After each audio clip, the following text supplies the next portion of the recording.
Hey everyone, with Thanksgiving this week and no beta build to provide feedback on, I thought it would be good to talk about Herald of the Sun.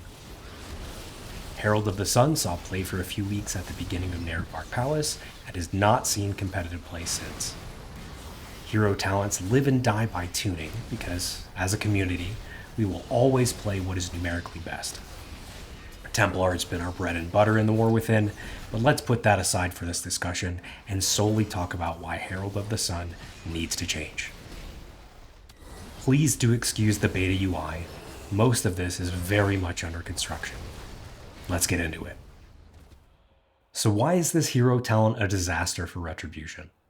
I think it comes down to a few small things that add up into one major problem, which is felt even more in Midnight.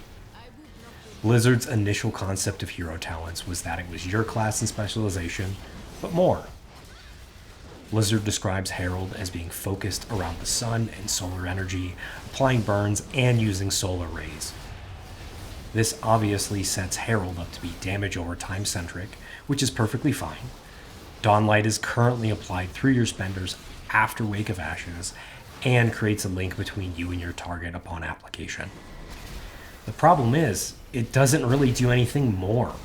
Herald of the Sun could entirely be described as your abilities now do 20% additional damage as radiant damage over time. That's it. While it might be an overly simplistic explanation, Herald of the Sun currently has zero interaction with your rotation or decision making. Blessing of Anshe used to be meaningful when Judgment was separated from Hammer of Wrath, but that is no longer the case. You also almost have no control over what enemy has Dawnlight applied to it, especially during AoE, and that doesn't feel great.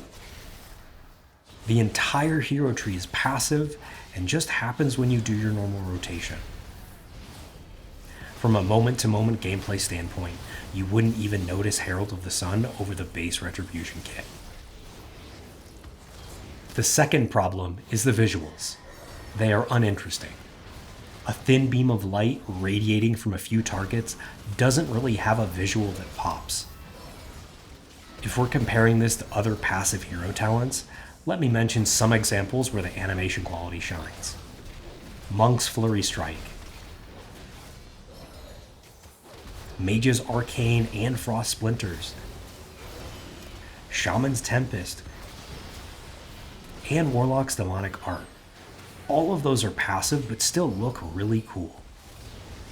And if you look towards the hero trees with active abilities, the contrast is even greater. You get some awesome abilities like Paladin's Hammer of Light, Warrior's Demolish, and Monk's Conduit of the Celestials. Herald doesn't even come close to any of those. If we're playing Paladin just based on fun and feel alone, I would pick Templar and never look back. The last major problem, which builds on the other two, is just asking the question, is it fun? I'd argue if it doesn't look good and doesn't feel good, it certainly isn't good.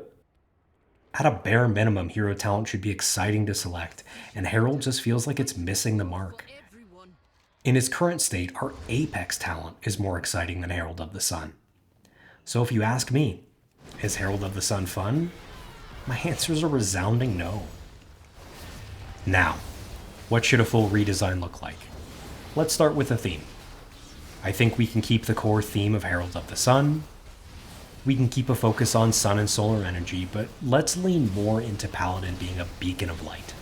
Since this is for Holy and Retribution, the healing and damage over time component would likely need to stay. Now comes the hard part. How do you make a dot fun? I'd like to think it really comes down to how you apply the damage over time effect. It has to look great and feel good, because once it's applied, it's just going to do its damage and have very limited impact on your moment-to-moment gameplay. In my opinion, it needs to be a unique button press to have any weight. Alternatively, it could replace a core spell, something like Divine Toll, or maybe even Avenging Wrath. Check out this clip by DS Gaming Duo. It shows Liadrin calling Holy Fire and slamming into Arthas. You could use something like that to apply a dot or a hot, and I think that would be really cool. We can even look towards some other examples in-game as a further inspiration for other parts of the tree. Demon Hunters have a great example within their Fellscarred tree. While nothing's perfect for them too, there are some really great examples. Demon Surge triggers a Fel explosion on ability usage during cooldowns. Burning Blades leaves a sizable burn on most abilities. Flamebound doubles down on Immolation Aura's strength.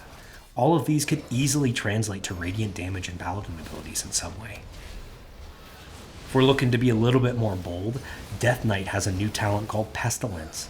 It allows the player to consume an AoE damage over time effect, as well as giving an additional charge of Putrefy, one of their new abilities.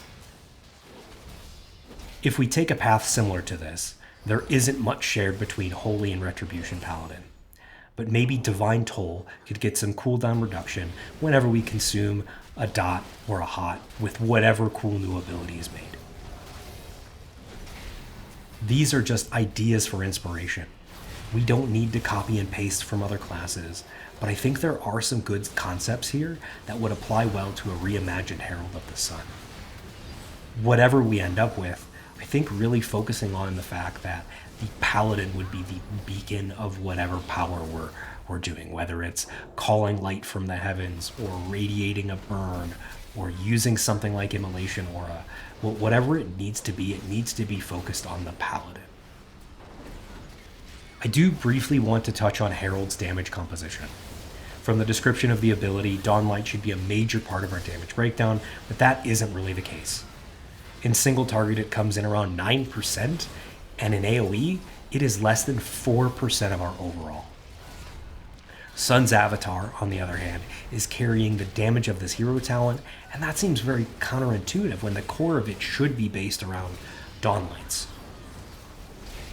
As a point of comparison, Hammer of Light is doing 10.6% of our damage in AoE, with another 10% coming from Empyrean Hammer and Divine Hammer. It just feels more important to our output. And it's fun to press. I still want our regular spenders to be a priority, but it could use some adjustments. The clock is ticking. Midnight is announced for release on March 2nd, and I'd guess pre-patch will likely be in early February. This leaves us an estimated 6 to 7 weeks of beta development time left, and some of that's going to fall over the holidays. Retribution has only had 2 sets of patch notes since the Midnight development cycle started. The initial one from Alpha launch, and a second one reintroducing Crusading Strikes to the talent tree. While Retribution does feel good to play, if you are playing Templar, the lack of attention is definitely concerning. I don't expect a full rework for Herald at this point, but it is definitely something that I'd like to see in the future and will continue to advocate for. Thanks for watching. See you in the next one.